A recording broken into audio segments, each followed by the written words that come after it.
many years ago, and you would want to talk through very carefully before moving forward in a case like this, and on all steps, both the opening and the investigations. On the Phiza side, there has to be a fundamental understanding that decisions about evidence that is undercutting, inconsistent with the theory of the case, has to go to the lawyer who's handling it for the department, and has to move up the chain in the Justice Department. Because they have to make the judgment calls. They're the gatekeepers. They're the ones who are there to understand, is there enough for this Phiza or isn't there? And if there is, we've got to make sure this application fairly represents to the court all the evidence and all the information. That is what didn't happen here. And that's, I think, why you see the Phiza order the court order yesterday. Do you think the FBI is going to make the changes that they need to? I certainly understand that from Director Ray, that is the plan. Okay. Do you think he's committed? Yes. Everything I've heard, he has made it clear he's committed to it. Given the abuses that were found during this investigation, what should the vetting process be for assets and criminal informants? What do you think there? Well, there clearly on the FBI side needs to be a better process or a more effective process and understanding in place on how to vet individuals and how to make sure that managers are supervising.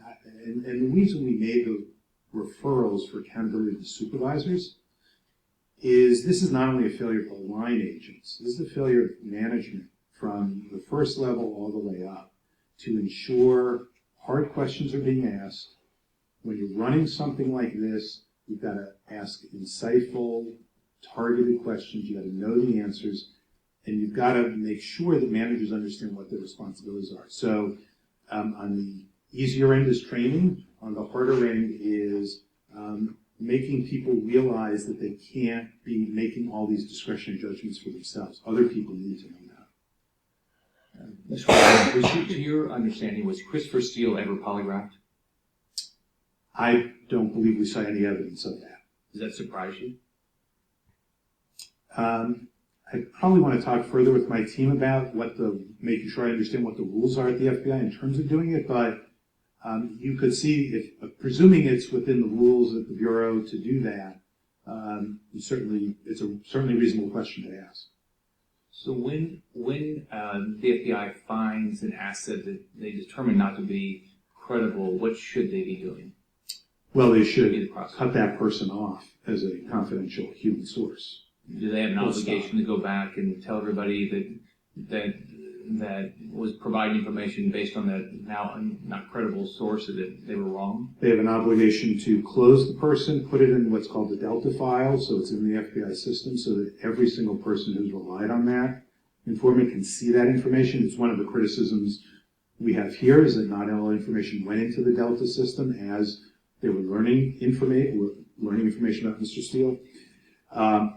And as needed, they should be alerting not only the agents who've relied on it, but if it's criminal, they should also be telling the prosecutors what they learned.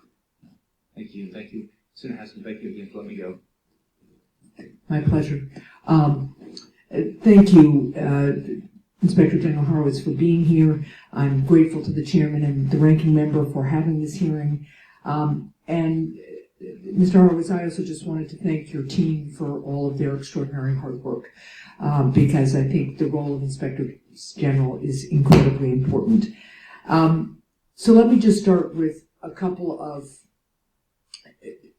general questions about the tools that you all have to work with, and really the function that you perform. First of all, I believe you all do a great service to the country. Inspectors General not only evaluate federal programs and spending to ensure that taxpayer dollars are well spent, but they also confront wrongdoing that threatens to undermine our democratic institutions and the specific missions of the agencies that they serve. Consequently, Congress has to do everything it can to support the work of Inspectors General and establish safeguards to protect their work against agency interference or political influence. So, Mr. Horowitz, can you discuss the importance of maintaining the independence of the Office of the Inspector General as it reviews agency actions and makes recommendations for improvements? And in particular, how does maintaining that independence help you do your job? Thank you, Senator. It's foundational to what we do. Right.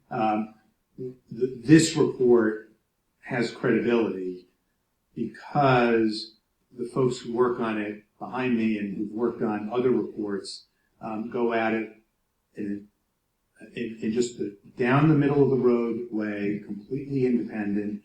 We want to put forward information so the public can make its assessment of what happened with the government program, whether it's Phiza, whether it's a taxpayer-funded program of another sort.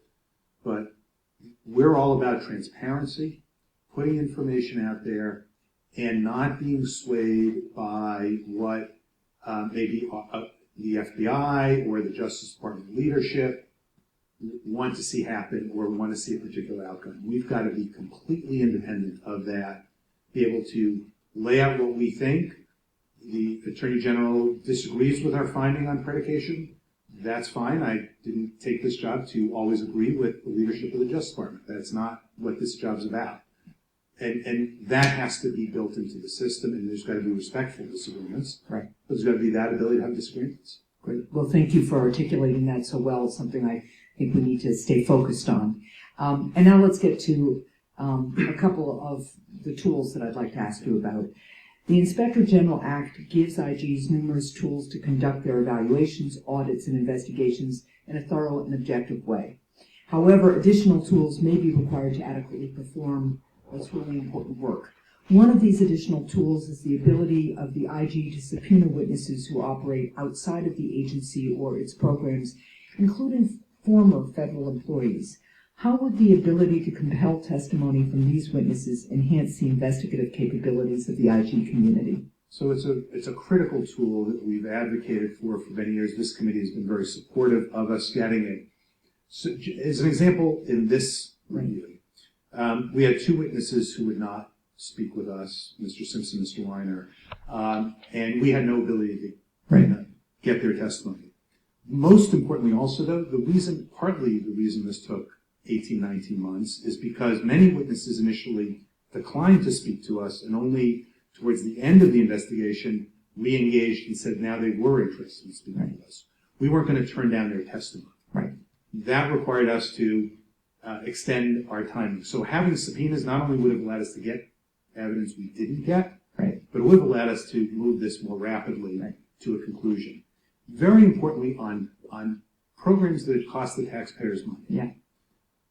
Grant recipients, contractors of the federal government. Right. Those are people who are not federal employees, who don't have an obligation to cooperate. Right. That would be very helpful in that regard. Former employees, I could go over and over and over with you, and you've sent many examples to the committee, of individuals who engaged in misconduct at the Justice Department and retired on the eve of us questioning them. And then they don't come in. And valuable evidence is lost. Sometimes they are the subject. Sometimes, frankly, they're the critical witness. Right. They retire, they have their pension, they move on. Yeah. And in fact, actually, if they become contractors, they can come back and work for the federal government, and we can't subpoena them in that position.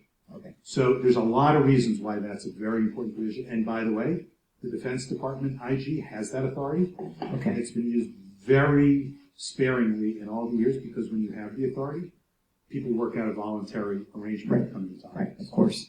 Well, thank you for that explanation, and that's something I hope we can work on in a bipartisan way.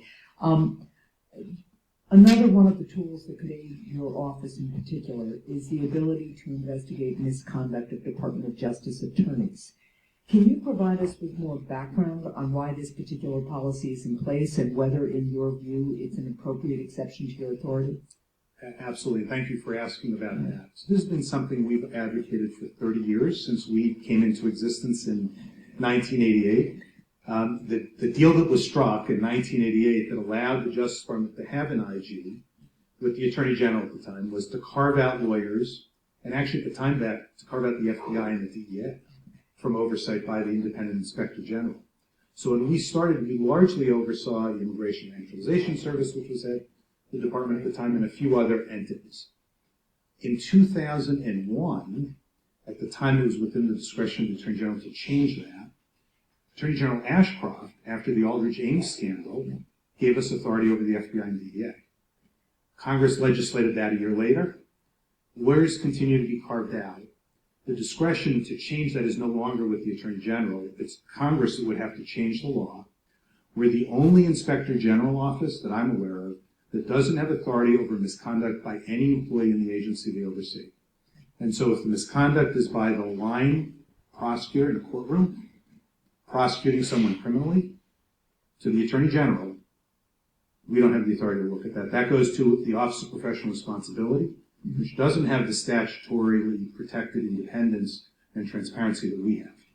Well, thank you. It's my understanding that legislation is required to provide the IG community with these tools, and I look forward to working with you to explore this further in order to find a bipartisan way to strengthen the investigative capabilities of the IG community.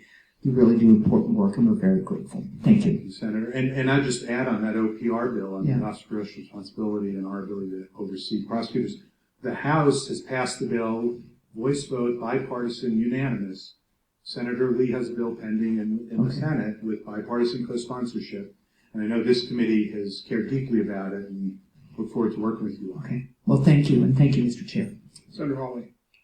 Thank you, Mr. Chairman. Mr. Horowitz, I see that the FBI continues to persist in characterizing the problem related to their surveillance issues here as limited. I see the FBI director's statement yesterday, the FBI statement yesterday makes it sound as if there's a limited problem. So let's just talk a little bit, if we could, about the scope of this problem with the FBI and how it is that the FBI came to be intervening in a presidential election while the election was ongoing in the fall of 2016.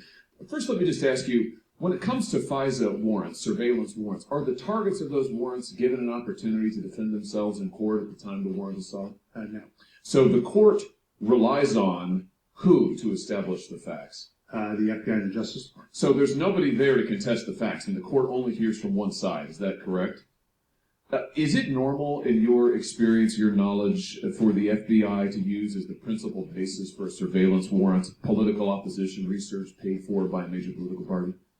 I can't say that we've looked at any other Phiza. Have you heard of that being done before? I haven't heard of it, and I can tell you there was obviously, as we lay out here, concern at the Justice Department among the lawyers involved as to that question. And indeed, the FBI, of course, knew very well the nature and source of this Steele dossier on October 11, 2016. After they were asked 3 times by a DOJ attorney, the FBI responded that Steele, and I'm quoting now, had been paid to develop political opposition research. This is right at the time that the FBI was going to the Phiza court and asking for a surveillance warrant in the middle of a presidential campaign, correct? That's correct. And so the FBI absolutely knew where this was coming from. What about the number of people involved? How many people at the FBI were involved in misleading the Phiza court by your count, your estimation?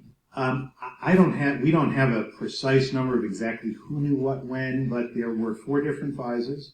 There's a case agent, there's a supervisory agent who are reviewing each. There was some overlap, so it's not 8. I think it's either 6 or 7 who had both of those responsibilities. Some of which, to be fair, were more egregious than others in terms of the mistakes and the failures that occurred. And then, of course, as we note here, the reason we refer people up the chain is there is information flow up the chain. And even though those individuals didn't have direct responsibility under the Woods procedures, as managers and supervisors, we believe they had a responsibility to ask the probing questions they should have been asking and followed up on information they were getting to make sure they were in a position to effectively supervise. I want to come back to the information flow up the chain in just a second. You say on page 65 there were over a dozen agents, analysts, and 1 staff operations specialist, and the original Crossfire Hurricane team, which would have included at least 9 FBI agents and supervisors involved in overseeing the Carter Page investigation. By my count, just what you said in the report, looking at organizational chart, we're talking probably at least a dozen individuals who were directly involved in the Carter Page warrants the 4 times. Does that sound approximately correct? That is. In fact, there's the org chart here at the end of chapter 3. There's exactly. Organizational charts, and people can see and follow this for themselves. But so we've got about a dozen people at the FBI directly involved. That's a lot of people. The Phiza court pointed out yesterday that an electronic surveillance application under federal law must be made by a federal officer in writing upon oath or affirmation, and those individuals swear to the facts of the application. Yet we now know that in October and then 3 times late, October 2016 and 3 times in 2017,